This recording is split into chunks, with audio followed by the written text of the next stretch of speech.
नमस्कार स्टूडेंट्स, आज के इस वीडियो में हम पढ़ेंगे क्लास 10th का चैप्टर 13 जो कि हमारा है विद्युत धारा के चुंबकीय प्रभाव, magnetic effect of electric current. जैसा कि आप सभी इससे पहले की कक्षाओं में आप पढ़ चुके हैं कि विद्युत धारा के प्रभाव जो आपने इससे पहले की कक्षाओं में पढ़े हैं वो आपने पढ़े हैं विद्युत धारा का तापीय प्रभाव, heating effect of electric current, और आपने विद्युत धारा का रासायनिक प्रभाव, chemical effect of electric current, वो आप इससे पहले की कक्षाओं में पढ़ चुके हैं।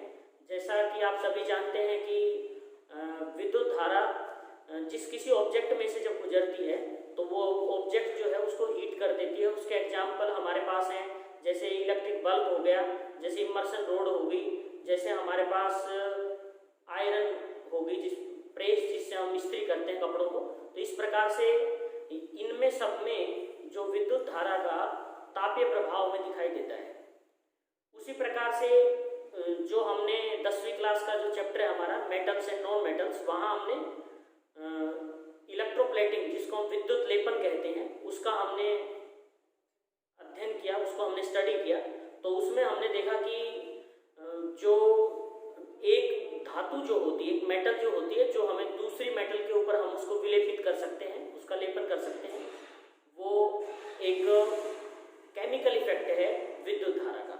आइए अब हम इस वीडियो में विद्युत धारा का तीसरा प्रभाव जो कि हमारा है विद्युत धारा का चुंबकीय प्रभाव, magnetic effect of electric current, उसको हम स्टडी करेंगे।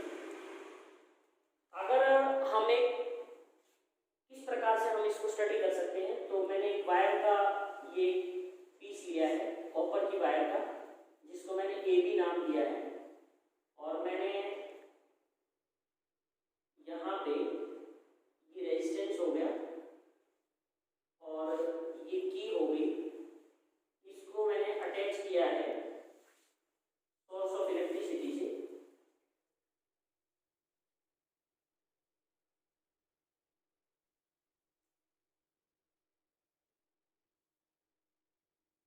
जब मैं इसमें से जब हम स्विच ऑन करते हैं और इसमें से वायर में से करंट फ्लो होता है तो हम, और मैंने इसके पास यहाँ पे मैग्नेटिक कंपास, दिक् सूचक जिसको हम बोलते हैं, वो मैंने इसके पास रख दी। जब इसमें से करंट फ्लो होता है इस वायर AB में से, तो हम देखते हैं थोड़ी देर के पश्चात इसकी जो नीडल है वो रिफ्लेक्ट होने लग जाती है, हिलने लग जाती है, जो हमें यह बताती है कि जो वायर है उसने मैग्नेट की तरह बिहेव किया है।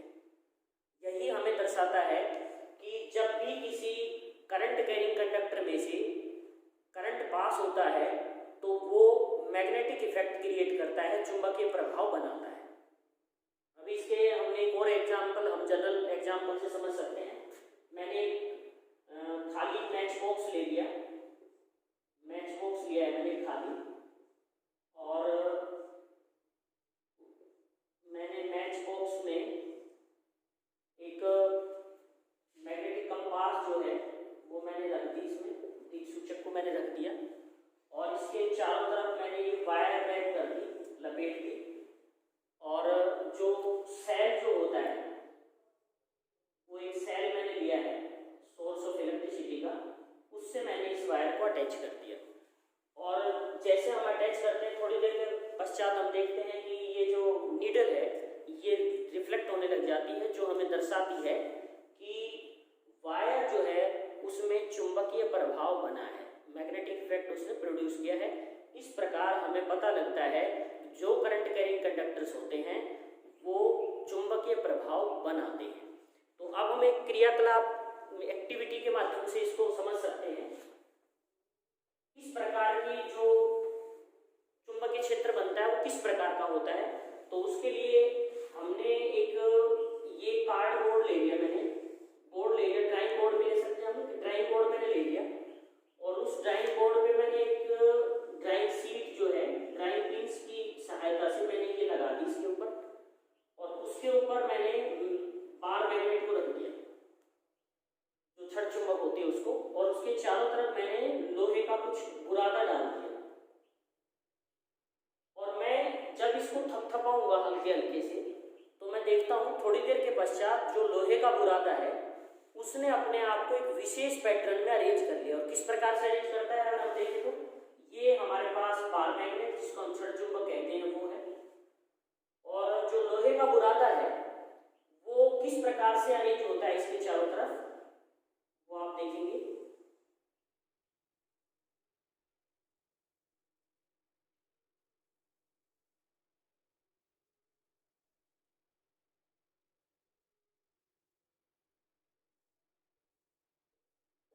इस प्रकार से जो लोह चूर्ण है उसने अपने आप को व्यवस्थित कर लिया है। ये जो हमें दिखाई दे रही है लाइंस जिनके साथ साथ लोह चूर्ण ने अपने आप को व्यवस्थित किया है, ये लाइंस मैग्नेटिक फील्ड लाइंस ये कहलाती हैं मैग्नेटिक फील्ड लाइंस, जिनको हम हिंदी में चुंबकीय क्षेत्र रेखाएं या इनको हम चुंबकीय बल रेखाओं के नाम से भी जानते हैं। अभी हमारे पास प्रश्न ये आता है कि चुंबकीय क्वेश्चन जो अराइज होता है वो ये होता है चुंबकीय क्षेत्र रेखाएं किन्हें कहते हैं। तो इसका सिंपल सा आंसर हमारे पास क्या हो सकता है, वे रेखाएं किसी भी चुंबक के चारों तरफ वे रेखाएं जिनके अनुसार लोह चूर्ण अपने आप को अरेंज कर लेता है वो रेखाएं चुंबकीय क्षेत्र रेखाएं कहलाती हैं। जैसे इस प्रकार से हमारे पास बनती हैं क्षण चुंबक के चारों तरफ।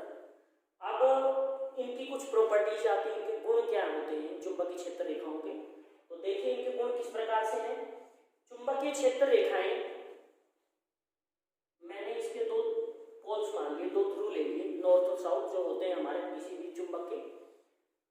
चुंबकीय क्षेत्र रेखाओं के गुणों का हम जिक्र करें, मैग्नेटिक फील्ड लाइंस की प्रॉपर्टीज क्या क्या है। तो अगर हम उनकी प्रॉपर्टीज का जिक्र करें, चुंबकीय क्षेत्र रेखाएं चुंबक से बाहर उत्तर ध्रुव से प्रारंभ करके दक्षिण ध्रुव में समा जाती है, यानी कि ये यहाँ से उत्तर ध्रुव से स्टार्ट होकर और दक्षिण ध्रुव तक जाएंगी, इसी प्रकार से यहाँ पे। और चुंबकीय क्षेत्र रेखाएं चुंबक के अंदर दक्षिण ध्रुव से प्रारंभ होकर उत्तर ध्रुव की ओर जाती है। ये है चुंबकीय क्षेत्र रेखाओं की प्रॉपर्टी के बारे में बता रहे हैं। चुंबकीय क्षेत्र रेखाएं क्लोज्ड कर्व्स होती हैं, बंद वृत्त होती हैं। ये कभी एक दूसरे को ये जो है चुंबकीय क्षेत्र रेखाएं क्लोज्ड कर्व्स होती है, बंद वृत्त होती है। चुंबकीय क्षेत्र रेखाएं कभी एक दूसरे को नहीं काटती, ये भी प्रॉपर्टी है। चुंबकीय क्षेत्र रेखाएं कभी एक दूसरे को, अब क्वेश्चन आता है क्यों नहीं काटती, तो ये भी एक प्रश्न है कि क्या कारण है चुंबकीय क्षेत्र रेखाएं एक दूसरे को नहीं काटती। तो मैंने मान लिया दो चुंबकीय क्षेत्र रेखाएं हैं, एक ये है और एक ये।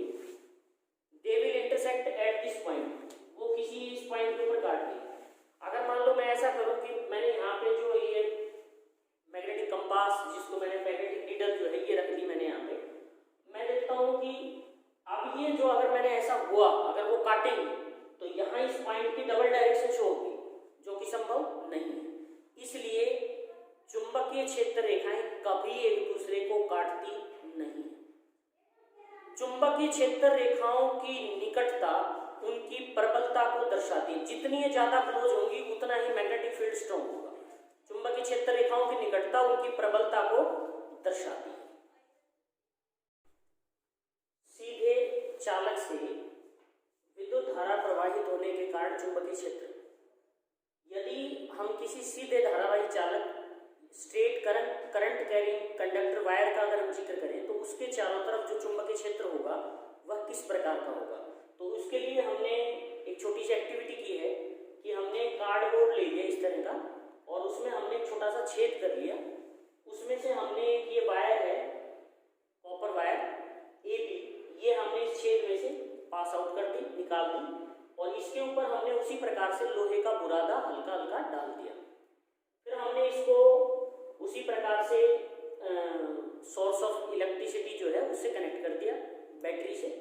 जब हम बैटरी को ऑन करते हैं तो हम देखते हैं कि जो लोहे का बुरादा है वो अपने आप को इस प्रकार के जो वृत्त हैं, सर्कल्स हैं, वो उसके अनुसार अपने आप को अरेंज कर लेता है।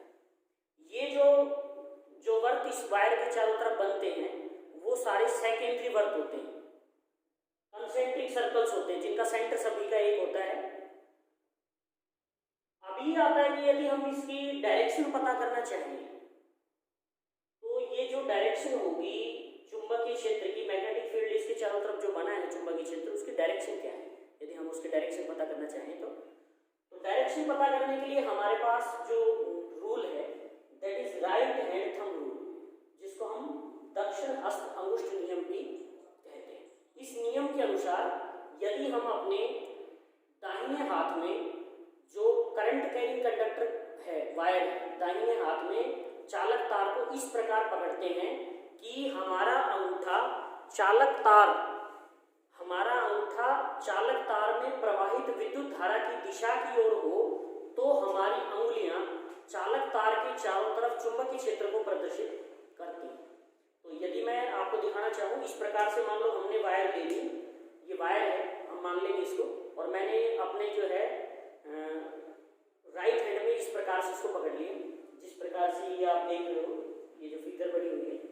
अभी जो अंगूठा है ये है उस तरफ जिस तरफ विद्युत धारा प्रवाहित हो रही है, तो जो मेरी अंगुलियां हैं वो प्रदर्शित करेंगी जो उसमें से चुंबकीय क्षेत्र की दिशा होगी उसको प्रदर्शित करेंगे। जैसा हम देख पा रहे हैं ये जो है क्लॉकवाइज डायरेक्शन में शो हो रहा है, तो उसमें हमने ये नियम किस पे लागू होता है, ये नियम लागू होता है जो हमारा स्ट्रेट करंट कैरिंग वायर होती है उसके ऊपर लागू होता है। सीधा धारावाही चालक तार, उसके चारों तरफ यदि हमें चुंबकीय क्षेत्र का पता करना है तो इस प्रकार से हम उसके चारों तरफ चुंबकीय क्षेत्र का पता कर सकते हैं। विद्युत धारावाही वर्ताकार पास के कारण चुंबकीय क्षेत्र, magnetic field around a circular current carrying conductor और ए कॉइल।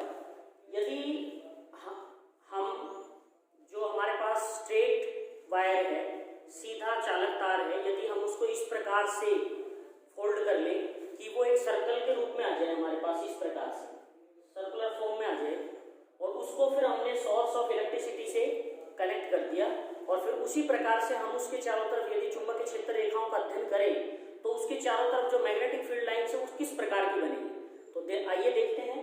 हम देखते हैं कि जो उसके चारों तरफ चुंबकीय क्षेत्र रेखाएं हैं वो उसके किसी बिंदु के ऊपर, जहां से वो वायर गुजरती है उस बिंदु के ऊपर चुंबकीय क्षेत्र रेखाएं सकेंद्रीय वृत्तों के रूप में होती है, यानी कंसेंट्रिक सर्कल्स। जैसा कि आपने अभी सीधे धारावाही चालक के तार के केस में आपने देखा है, जिसके चारों तरफ चुंबकीय क्षेत्र रेखाएं सकेंद्रीय वृत्तों के रूप में होती है। जैसे जैसे हम इनसे दूर जाते हैं तो वैसे वैसे हम देखते हैं कि ये जो वृत्त होते हैं सीधी चाप के रूप में, और केंद्र पे आके ये जो बिल्कुल स्ट्रेट लाइन के रूप में हो जाते हैं। इट मींस केंद्र पे आने के बाद जो चुंबकीय क्षेत्र रेखाएं थी उनकी दिशा एक ही हो गई। तो इस प्रकार किसी सर्कुलर कॉइल के चारों तरफ, सर्कुलर करंट कैरिंग कंडक्टर के चारों तरफ चुंबकीय क्षेत्र रेखाएं जो हैं वो होती हैं, और जैसे जैसे हम दूर जाते हैं इससे वायर से, वैसे वैसे चुंबकीय क्षेत्र रेखाएं जो होती है वो सीधी होती चली जाती है। परिनालिका में प्रवाहित विद्युत धारा के कारण चुंबकीय क्षेत्र, magnetic field around a current carrying solenoid. सबसे पहले यहाँ प्रश्न आता है कि परिनालिका या सोलेनॉइड किसको कहते हैं। तो पास पास लिपटे तांबे के तारों वाली कुंडली को हम परिनालिका या सोलेनॉइड कहते हैं। तो इस प्रकार से हमने जो ये लपेट दिखा रखी है, तार की लपेट है कॉपर वायर की, जिसको हमने सोर्स ऑफ इलेक्ट्रिसिटी से और की से हमने उसको कनेक्ट कर दिया है। जब हम इसको ऑन करते हैं तो हम देखते हैं जो चुंबकीय क्षेत्र जो उसके चारों तरफ डेवलप होता है, बनता है, वो इस प्रकार का चुंबकीय क्षेत्र बनता है। यदि हम ध्यान करें तो यह चुंबकीय क्षेत्र, जिस प्रकार का चुंबकीय क्षेत्र हमारे पास छड़ चुंबक के चारों तरफ बना था, ये सेम उसी प्रकार का चुंबकीय क्षेत्र बनता है। यानी कि एक परिनालिका या सोलेनॉइड ठीक उसी प्रकार से अपने चारों तरफ चुंबकीय क्षेत्र उत्पन्न करती है जिस प्रकार से छड़ चुंबक करती है। उसी प्रकार का पैटर्न हमें दिखाई देता है। तो एक परिनालिका के चारों तरफ चुंबकीय क्षेत्र छड़ चुंबक के चारों तरफ चुंबकीय क्षेत्र की भांति ही होता है। यदि इस परिनालिका में हम किसी नरम लोहे को रख दें, नरम लोहे की रॉड इसके बीच में रख दें, सॉफ्ट आयरन कोर यदि इसके बीच में रख दें, और उसी प्रकार से हम इसको ऑन करें सोर्स ऑफ इलेक्ट्रिसिटी को, तो हम देखते हैं थोड़ी देर के पश्चात इसका जो मैग्नेटिक फील्ड है ये उस नरम लोहे को चुंबक में परिवर्तित कर देता है, जिसको हम विद्युत चुंबक कहते हैं। चुंबकीय क्षेत्र में किसी विद्युत धारावाही चालक पर बल, force on A current carrying conductor in a magnetic field. अब हम क्या देख रहे हैं कि हमने एक एल्यूमिनियम की छड़ AB ली है और उसको हमने इस प्रकार से स्टैंड की सहायता से सोर्स ऑफ इलेक्ट्रिसिटी बैटरी से हमने उसको कनेक्ट करते हुए लटका दिया है फ्रीली। और मैंने एक ये नाल चुंबक ली है और उसको इस प्रकार रखा है कि वो इस प्रकार से जो ये हमारे पास एल्यूमिनियम की छड़ है ये इसके बीच में रहे। अभी हमने क्या किया, जब हम इसको बैटरी को ऑन करते हैं और हम देखते हैं थोड़ी देर के पश्चात ये जो छड़ है ये अपनी जगह से विक्षेपित हो जाती है, यानी कि अपनी जगह से हिलना प्रारंभ कर देती है। अब हमने क्या किया, हमने जो बैटरी है उसके टर्मिनल्स बदल दिए। अब हम देखते हैं कि जो विक्षेपण की जो दिशा थी वह भी बदल गई है। तीसरा हमने क्या किया कि हमने जो नाल चुंबक है उसके हमने ध्रुव बदल दिए। जो उत्तर ध्रुव है उसको ऊपर कर दिया, दक्षिण ध्रुव नीचे कर दिया, पहले जो थे वैसे रिवर्स कर दिए, उल्टे कर दिए। तो हम देखते हैं इसमें विक्षेपण की दिशा फिर बदल गई। तो इस प्रकार हमारे पास क्या रिजल्ट आए कि जब भी किसी धारावाही चालक को चुंबकीय क्षेत्र में रख के उसमें से विद्युत धारा प्रवाहित की जाती है तो चालक पर एक बल लगता है और उस बल की दिशा बदल जाती है यदि हम विद्युत धारा की दिशा बदल दें, और उस पर लगने वाले बल की दिशा बदल जाती है यदि हम चुंबकीय क्षेत्र की दिशा बदल दें। अब ये प्रश्न आता है कि इस पर जो बल लगा उसको हम किस नियम से देंगे, कौन सा नियम है जो ये बताएगा कि इस पर बल किस दिशा में लगा है। तो उसके लिए जो नियम है हमारे पास वो है फ्लेमिंग का वामहस्त नियम, जिसको हम फ्लेमिंग्स लेफ्ट हैंड रूल भी कहते हैं। इस नियम के अनुसार जो जैसा कि हमने दर्शाया है, अपने बाएं हाथ को यदि हम इस प्रकार करें कि हमारी पहली उंगली और मध्यमा उंगली और हमारा अंगूठा ये तीनों एक दूसरे के परपेंडिकुलर हो, लंबवत हो, इस प्रकार से हम रखेंगे। यदि हमारी प्रथम उंगली फर्स्ट फिंगर यदि हमारी चुंबकीय क्षेत्र को डिनोट करती, इस दिशा में यदि चुंबकीय क्षेत्र है और हमारी मध्यमा मिडिल फिंगर यदि विद्युत धारा की दिशा की ओर संकेत करती है तो हमारा अंगूठा चालक पर लगने वाले बल की दिशा की ओर संकेत करेगा। तो इस प्रकार से हम जो फ्लेमिंग के लेफ्ट हैंड रूल के अकॉर्डिंग जो यदि किसी चालक तार को यदि हम चुंबकीय क्षेत्र में रखें और उसमें से विद्युत धारा प्रवाहित करें तो उस पर जो बल आरोपित होगा उसकी दिशा का पता हम कर सकते हैं। विद्युत मोटर, इलेक्ट्रिक मोटर। अगर विद्युत मोटर का जिक्र करें तो एक ऐसा उपकरण जो विद्युत ऊर्जा को यांत्रिक ऊर्जा में बदलता है वह विद्युत मोटर कहलाता है। इसका अगर हम सिद्धांत का जिक्र करें तो जो हमने इससे पहले किया कि यदि किसी धारावाही चालक को चुंबकीय क्षेत्र में रख दें और उसमें से विद्युत धारा प्रवाहित करें तो उस पर एक बल कार्य करता है। तो इसका सिद्धांत भी वही, यदि हमने किसी धारावाही चालक को चुंबकीय क्षेत्र में रखे और उसमें से विद्युत धारा प्रवाहित की है तो उस पर एक बल आरोपित होता है, उसी सिद्धांत पर विद्युत मोटर कार्य करती है। अब आता है कि इसमें हमने क्या क्या चीजें ली हैं जिससे मिलकर विद्युत मोटर बनी है। तो एक ये हमारे पास जो हमने ली है ये चुंबक के ध्रुव हैं, जो परमानेंट मैग्नेट इसके अंदर हमने एक रखी है चुंबक, वो उसके ध्रुव है ये। और ये मैंने कुंडली रखी है, क्वाइल, सर्कुलर क्वाइल, तांबे के तारों से बनी हुई ABCD, ये रेक्टेंगुलर क्वाइल हमने ली है ABCD।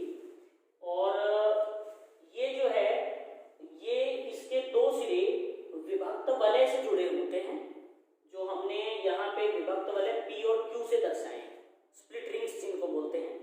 और ये जो विभक्त वलय हैं ये कार्बन ब्रुश से जुड़े हुए हैं, जैसा कि मैंने इससे दिखाया हुआ X और Y से, और फिर हमने इसको बैटरी से कनेक्ट कर दिया। इस प्रकार इसकी संरचना होती है। अब ये कार्य किस प्रकार से करता है जब हम स्विच को ऑन करते हैं और इसमें से विद्युत धारा बहती है तो हम देखते हैं कि विद्युत धारा का जो पथ होता है वह विद्युत धारा इस प्रकार बहती है कि जो हमारे पास आयताकार कुंडली ABCD है उसकी भुजा AB में विद्युत धारा की दिशा A से B की तरफ होती है और भुजा CD में विद्युत धारा की दिशा जो है वो C से और D की तरफ होती है, इस प्रकार से।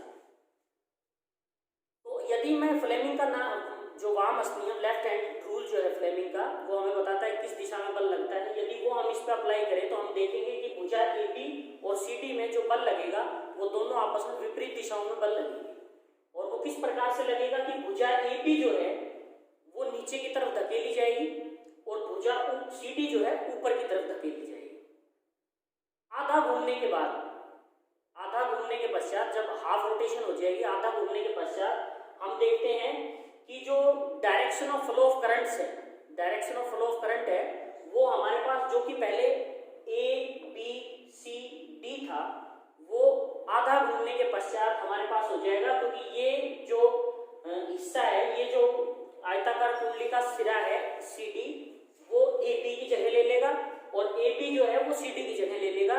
तो हमारे पास आधा घूमने के पश्चात जो करंट के बहाव की जो दिशा होगी वो होगी DCBA। ये दिशा किसके द्वारा, जो हमारे पास स्प्लिट रिंग्स जो है विभक्त वलय और कार्बन क्रूस, इन दोनों के द्वारा दिशा बदल दी जाती है। तो आधा घूमने के पश्चात जो विद्युत धारा की दिशा है वो DCBA पथ की अनुदिश हो जाती है। अब जो है हमारे पास अगर हम फिर दोबारा फ्लेमिंग का लेफ्ट हैंड रूल, फ्लेमिंग का वामहस्त नियम लगाएं तो जो हमारे पास दिशा थी बल लगने की दिशा वह भी बदल जाती है।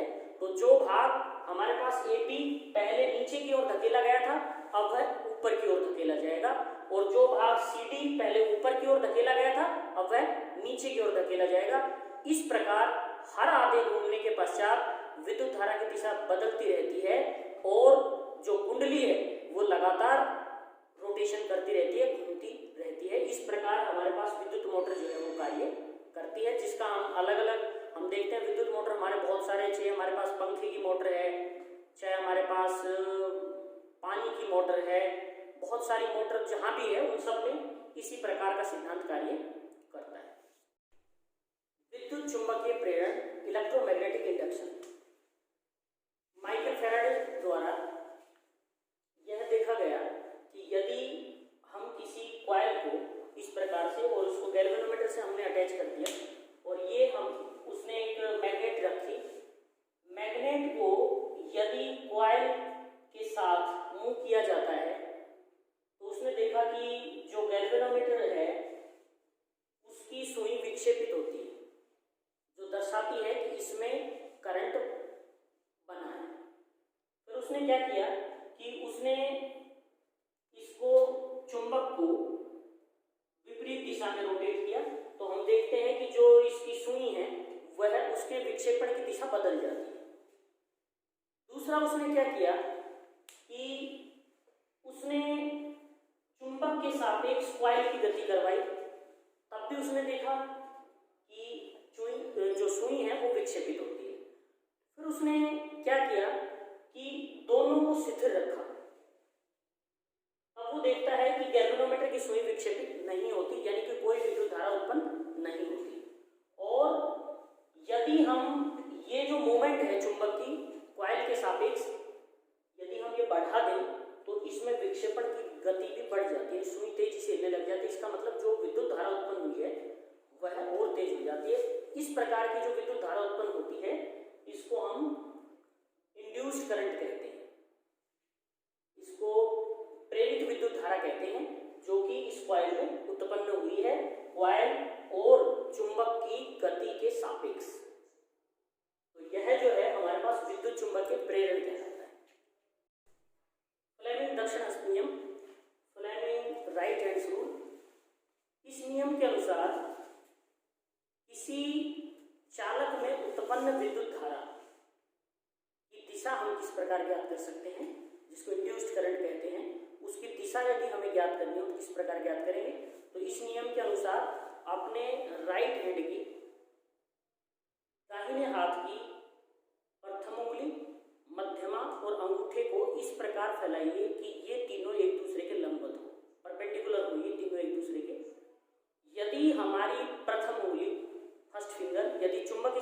दिशा की ओर संकेत करती हो और हमारा अंगूठा इस प्रकार से, और हमारा अंगूठा इस पर आरोपित बल की दिशा को बताता हो, तो हमारी मध्यमा चालक में उत्पन्न विद्युत धारा की ओर संकेत करेगी। हमारी मध्यमा चालक में उत्पन्न विद्युत धारा की ओर संकेत करेगी, जिसको हम इस प्रकार से समझ सकते हैं। ये चुंबकीय क्षेत्र की दिशा, ये आरोपित बल की दिशा, तो ये हमारे पास जो इंड्यूस्ड करंट प्रेरित विद्युत धारा उत्पन्न हुई है उसकी दिशा होगी।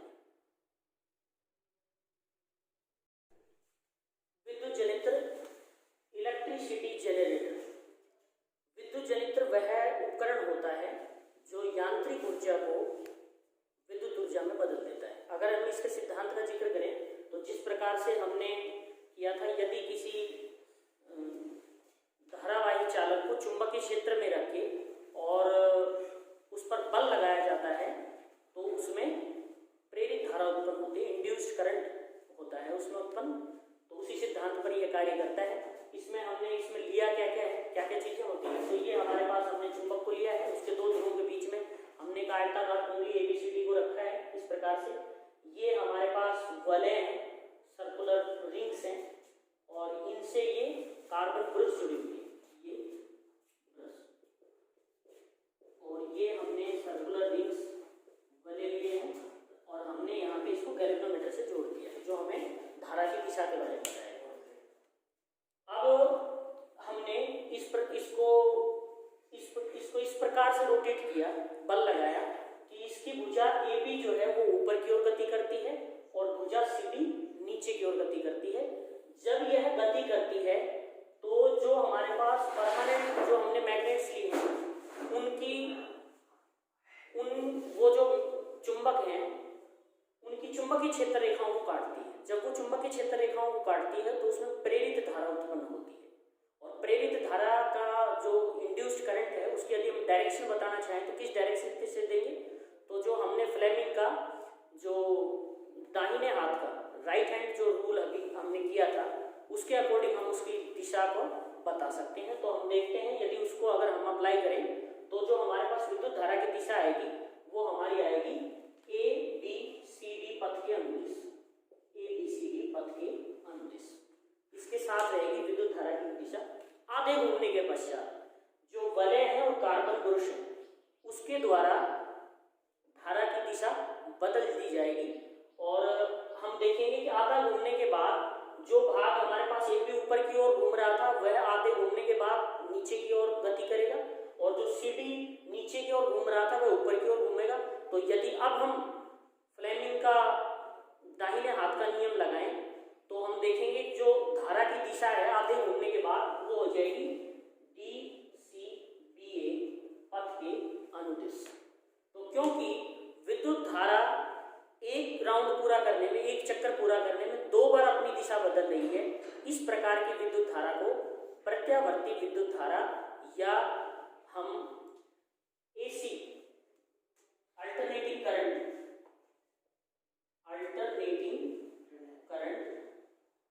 के नाम से जानते हैं।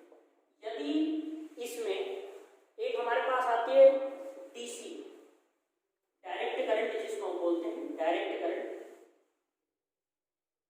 जिसमें धारा की दिशा बदलती नहीं है। इसमें धारा की दिशा एक राउंड पूरा करने में 2 बार बदलती है, लेकिन डायरेक्ट करंट में विद्युत धारा की दिशा नहीं बदलती है।